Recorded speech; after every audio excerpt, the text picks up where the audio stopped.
तो चलिए आज मैं कक्षा 10 राजनीति शास्त्र के वीडियो 3 में पहला अध्याय लोकतंत्र में सत्ता की साझेदारी का तीसरा वीडियो है, जिसमें आप सबको एक अच्छा चीज़ बताने जा रहा हूँ।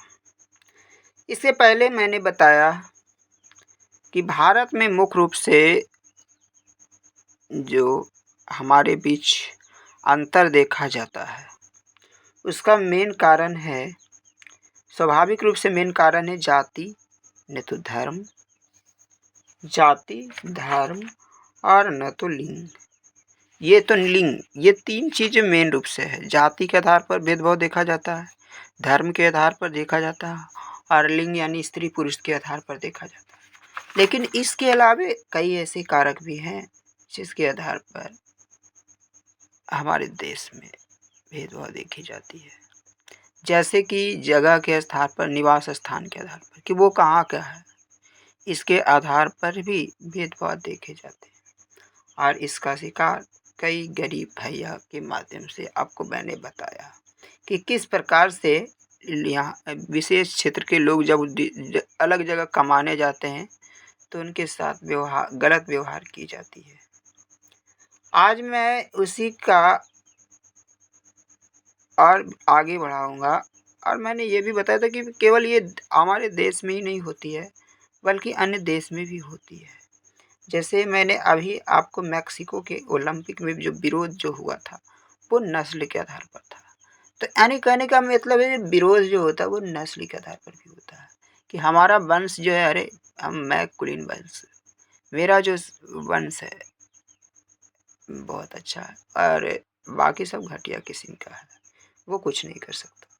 तो ये कारण भी बनता है। मैं मानता हूँ कि वो लोग ऐसा है, बट ये भी भेदभाव का बनता है और ऐसा नहीं करना चाहिए। तो ये एक कारण है। तो हम जान गए कि ये जो अंतर है ये किस किस कारणों से होती है। तो जाति, धर्म और लिंग, उसके बाद क्षेत्र, उसके बाद नस्ल। और हम बात करते हैं कि लोग धन के आधार पर भी भेदभाव करते हैं। यानी कहने का मतलब आज तो बहुत इसके आधार पर होने लगा है। लोग धन के आधार पर भेदभाव जब करते हैं ना, तो ये एक अलग फैक्टर बन जाती है कि समाज में जो धनी है वो अलग है और जो गरीब है वो अलग है। धनी और गरीब में कोई समानता नहीं है। अगर बात करें तो वो भी एक घमंड का कारण है, या यूँ कहें कि वो भी एक समाज के बीच खाई पैदा करता है, अंतर दिखाता है। जबकि ऐसा नहीं होना चाहिए। ऐसा जब होता है तो हम लोगों के बीच समाज में ही जो है एकजुटता की कमी होती है और धीरे धीरे इससे समाज बिखर जाएगा और एक गलत चीज़ें जो है हमारे सामने आ जाएगी। तो ये सारी चीज़ें जो है हमें दिखने नहीं चाहिए। अन्य चीज़ों के बारे में मैंने बताना शुरू किया था कि संस्कृति, शिक्षा और भाषा जैसे मसलों के लिए डच, फ्रेंच और जर्मन बोलने वाले लोग सरकार के चुनाव का सामुदायिक सरकार बनाते हैं। अर्थात बेल्जियम में सामाजिक विभाजन का आधार नस्ल, जाति नहीं है, बल्कि भाषा का विभाजन आधार है। तो श्रीलंका में सामाजिक, तो यानी कहने का मतलब है वहाँ भाषा पर भी विविधता देखी जाती है।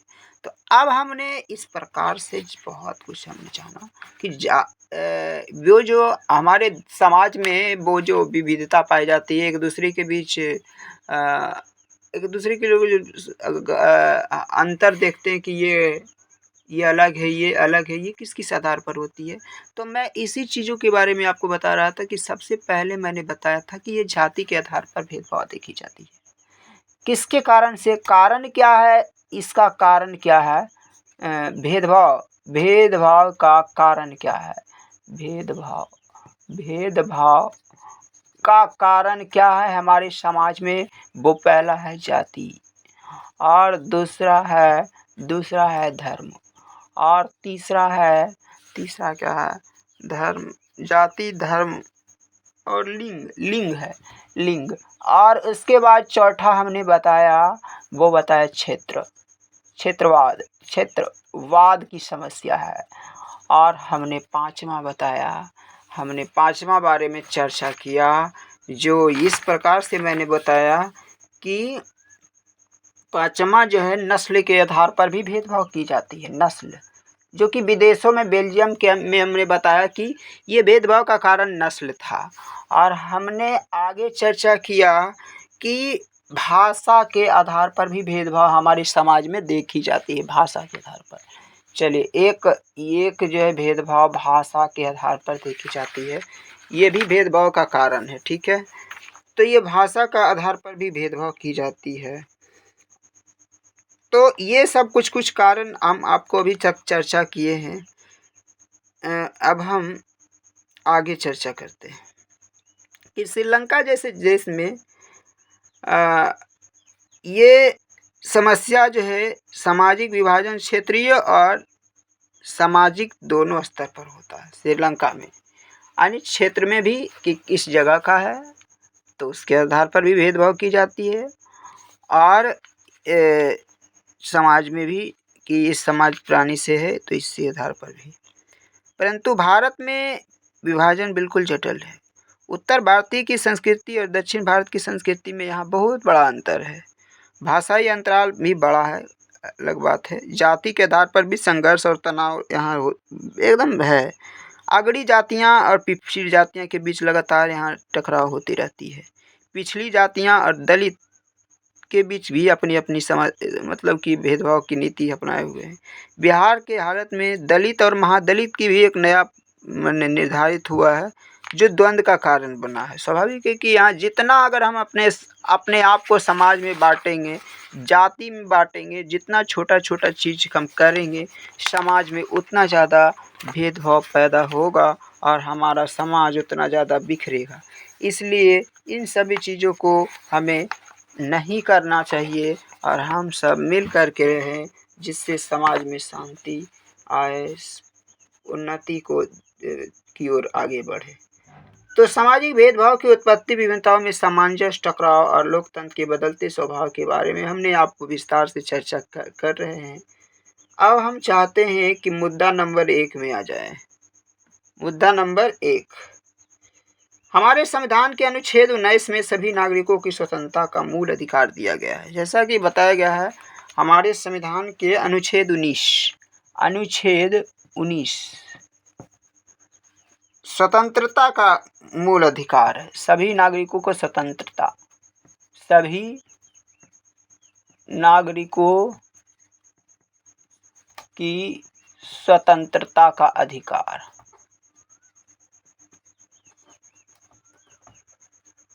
स्वतंत्रता का अधिकार।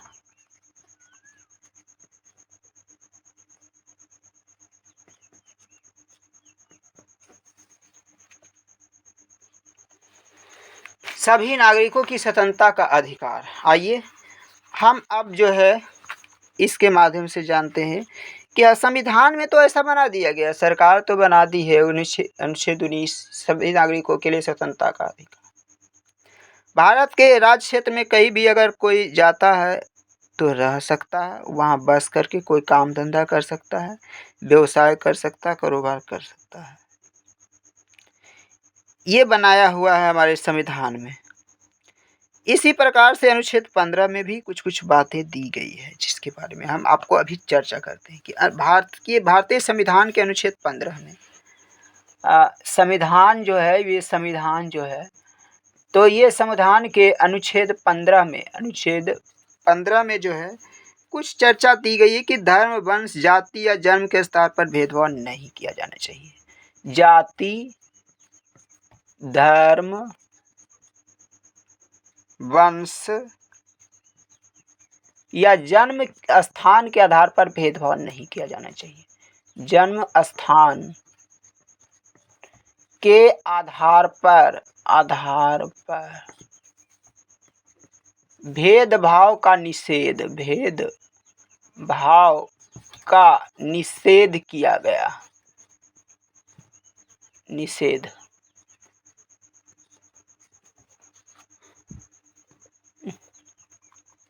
निषेध किया गया। तो ये क्या है? ये कहने का मतलब है कि हम सभी आदमी को कभी भी नहीं कहना चाहिए कि हम इस जाति के हैं तो आपसे अच्छे हैं और इस जाति के हैं तो ये तुम खराब हो। पहला। दूसरा कहने का मतलब हम इस जाति के धर्म के हैं तो हम तुमसे अच्छा है, इस धर्म के हैं तो तुमसे अच्छा है। सभी। तीसरा, वंश के आधार पर हम इस वंश के हैं तो अच्छा है, इस वंश के हैं तो खराब है। चौथा, जन्म स्थान के आधार पर भेदभाव नहीं करना चाहिए। इन्हीं सभी चीज़ों को, भेदभाव को रोकना चाहिए। चलिए आगे चर्चा करते हैं। आगे हम चर्चा करते हैं कि अगर ऐसी अगर हम करते रहेंगे तो भेदभाव इतना बढ़ जाएगा हमारे समाज में कि बहुत समस्याएं पैदा होगी, और ये समस्याएं जो है हमारे समाज को एक बहुत खराब दिशा की ओर ले जाएगी, जो कि नहीं होना चाहिए। ये चीज़ें हमारे समाज को बिगाड़ने का ही काम करेगी, बल्कि बनाने का काम नहीं करेगी। आगे हम जानेंगे कि उपद्रवी के विरुद्ध कार्रवाई करने की अपेक्षा स्थानीय हितों पर चिंतन करना चाहिए। आज हम क्या करते हैं कि उस उपद्रवी को मार दो, इसको वहाँ है तो इसको मारो। बट कहने का अर्थ है कि यहाँ कि उससे अच्छा है कि स्थानीय लोगों की जीविका को सुधारा जाए, उन पर ध्यान दिया जाए। जो मुंबई जाते हैं, दिल्ली जाते हैं, कोलकाता जाते हैं, तो अगर उनके घर में ही, यानी कहने का मतलब जहाँ रहते हैं वहाँ ही उन्हें रोजगार दे दिया जाए, वहाँ ही उन्हें कौशल शिक्षा दिया जाए, ताकि अपने स्थान पर रह करके ही पैसा कमाएं और अपने परिवार समाज के सुधारें, तो ये सबसे अच्छा बात रहेगी। बट ऐसा हो नहीं पाता है। तो यही कारण है कि हमारे समाज में जो है द्वंद्व पैदा होता है, लड़ाई चलता है। लोकतंत्र के सिद्धांत के अनुसार बात करें तो राजनेता भी लोग क्या करते हैं कि अपने राजनीतिक फायदा के लिए, यानी इसका अगर हम विरोध करेंगे तो हमें घाटा हो जाएगी, इसलिए वो नहीं कर पाते और देश के सहिष्णुता और अखंडता के विचार खत्म कर देते। बिल्कुल देश पर ध्यान नहीं देते कि देश, अगर हम ऐसा करेंगे तो हमारा समाज बिल्कुल क्या होगा, जुटेगा। अगर एक ऐसा काम हम कर देते हैं तो एक के कारण पूरे समाज सुधर जाएगा, ये काम नहीं कर पाते हैं। अगर ये काम करना शुरू कर दिया जाएगा तो हमारी समाज धीरे धीरे सुधरती चली जाएगी। और भेदभाव जो होता है इस सब के बीच, या तो लिंग के आधार पर, जाति के आधार पर, भेद क्षेत्र के आधार पर, नस्ल के आधार पर, या भाषा के आधार पर, या तो हम बहुत सारे फैक्टर और भी हैं जिसके बारे में हम चर्चा कर सकते हैं, जो समाज में विभेद पैदा करती है। सच है, जैसे कि हम बताएं आपको, जैसे लंबाई के आधार पर भी भेदभाव देखी जाती है, मोटाई के आधार पर, तो बहुत सारे कारक हैं जो जैसे शारीरिक चीज़ों के को लेकर के जब वो देखा जाता है तो उसमें भी भेदभाव किया जाता है, और उसको समाज लोग स्वीकार नहीं कर पाते हैं। यानी कहने का मतलब है कि वो भी भेदभाव का एक बहुत बड़ा कारक है। तो मैं जानना चाहूँगा कि ये सारे कारक मिल कर के हमारे समाज को तोड़ती है, ना कि जोड़ने का काम करती है। इसलिए सारे जो है भेदभाव है, इस भेदभाव पर हमें ध्यान देना चाहिए और हमें सब मिल कर के सामाजिक संरचना में के सुधार में ध्यान रखना चाहिए। जाति का आधार सामाजिक होता है और नस्ल का आधार जीव शास्त्रीय। ऐसा कहा जाता है कि जाति जो होता है वो इसका आधार सामाजिक है और नस्ल का आधार पर जीव शास्त्रीय है। नस्ल का आधार क्या है? जीव जीव से ही नस्ल बना है। अगर एक जीव ऐसा तो ये जीव शास्त्र से जुड़ा हुआ नस्ल होता है, और जाति तो समाज से जुड़ा हुआ है। तो इसीलिए इसको कहा जाता है कि जाति का आधार सामाजिक होता है और नस्ल का आधार जीव शास्त्रीय होता है। इस प्रकार से जातीय शोषण के विरुद्ध हमें आवाज़ उठाना ठीक माना जा सकता है, क्योंकि ऐसा नहीं है कि जाति के आधार पर लोगों का शोषण करें। स्मिथ, कार्लोस, नॉर्मन जैसे नस्ल विरोधी ये प्रतिकार मेक्सिको ओलंपिक में करना विवेकपूर्ण सही नहीं कहा जा सकता। मेक्सिको ओलंपिक में जो स्मिथ के साथ किया गया था, कार्लोस के साथ, नॉर्मन के साथ जो नस्ल आधारित विरोध किया गया था, ये गलत बात थी। नस्ल के आधार पर नस्ल क्योंकि जीव शास्त्रीय नहीं है, कहने यह जाति की तरह ही काफ़ी हद तक समाज को क्षेत्रीय और वैधानिक वर्गीकरण है। लोकतांत्रिक देश के लिए द्वंद्व का एक विध्वंसकारी तत्व है। इसलिए हमें ध्यान देना चाहिए कि ऐसी स्थिति को प्रतिकार होना चाहिए, विरोध होना चाहिए, इसको हटाना चाहिए, क्योंकि ये सब हमारे समाज को तोड़ता है, न कि जोड़ने का काम करता है। तो अब मैं तीसरे नहीं चौथे वीडियो के माध्यम से आपको हम अगली चीज़ों के बारे में बताऊंगा, किस प्रकार से हमारे समाज में कैसी कैसी चीज़ें आती है।